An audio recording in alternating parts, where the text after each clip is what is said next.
One of my big picture goals for 2020 is to live a wild life outdoors with my family. So far in January, we have added a sand and rock table to our front porch so my kids can be outside while I am cooking or doing something else. We have researched 4 school locations near us, and we've been on our first hike and picnic outside. One of my big picture goals for 2020 is to make our house work for our family. And one of the ways I made progress on that goal in January was by hanging a hook at our daughter's level so she could put up her coat and her backpack when she came home from school. Another next step I'm going to be doing is shifting some books from a higher bookshelf to a lower one so that our kids can access them all by themselves. One of my goals for 2020 is to prioritize my health, and another one of my goals is to do more of what fires me up regularly. So I've combined those into training for a race in 2020. So I had a monthly goal in January to register for that race, and I also have a daily goal to follow my training plan. So I just printed off a training plan that I found online and put it on my fridge. And to me, this is a great picture of imperfect progress. You can see that I haven't checked off every single day, but I've still made progress in that I can run a lot further and a lot faster than I could when I started the program 10 weeks ago. One of my big picture 2020 goals is to stretch my brain. So in January, I actually dusted off my Kindle, I grabbed it, and I connected it to my local library with an app on my iPhone called Libby. I'm able to rent and put books on hold for free and read the books that I really want.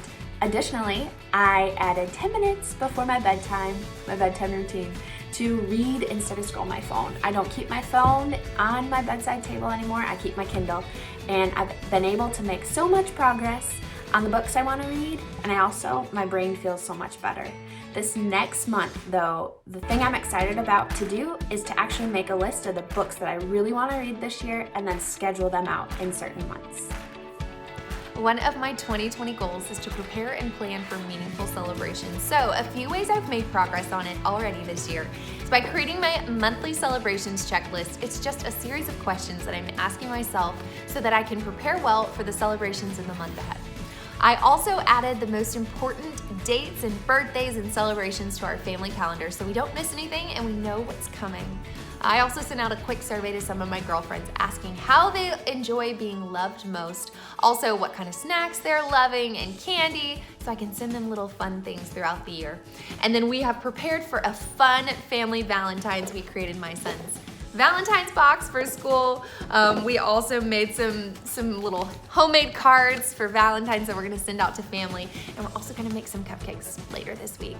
It has been so fun celebrating our sweet life and the ones that we love the most. And I'm so excited for what's to come.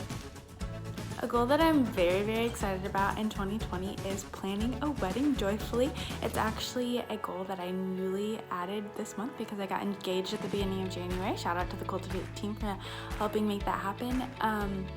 So the first thing that we did this month was download the Joyful Wedding Planner by Southern Weddings. P.S. to all the newly engaged gals out there, that's still available in the Cultivate shop. I highly recommend you checking it out. And so after looking through that, we decided to sit down and look at our budgets individually and then to determine a wedding budget, which is exciting, a little bit scary, but it helped lay down the foundation of what's most important to us for this special day, and it will just help make the decisions easier as they come. So we're so excited. One of my big picture goals for 2020 is to create more than I consume. So I started off 2020 by learning a new hobby. I signed up for a wheel throwing or clay throwing pottery wheel class. I've never done this before, and it has been really surprising to see how quickly I was able to pick it up. And just 1 month in, I have this little guy, this bowl to show for it, and a lot of other things that are getting ready to come out of the kiln. But it has been just so much fun, way more fun than I expected, and awesome, an incredible way to meet other people in my community and make some friends.